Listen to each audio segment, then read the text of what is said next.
মহাসড়কে পর্যাপ্ত নিরাপত্তা নিশ্চিত না করে চালকদের ওপর পয়েন্ট কাটার মতো কঠোর আইন চাপিয়ে দেওয়া সত্যিই একটি উদ্বেগের বিষয়।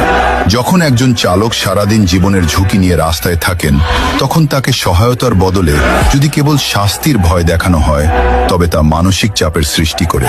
লাইসেন্সের পয়েন্ট কাটার এই সিস্টেমটি মূলত উন্নত দেশগুলোর আদলে করা হলেও আমাদের দেশের বাস্তবতায়, যেমন ত্রুটিপূর্ণ রাস্তা, যান্ত্রিক ত্রুটি বা ফিটনেসবিহীন গাড়ি, এটি প্রয়োগ করা চালকদের জন্য বেশ চ্যালেঞ্জিং। আইন হোক সংস্কারের জন্য, দমনের জন্য নয়।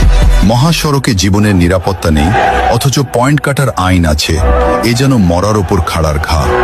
নিরাপদ সড়ক কোথায়?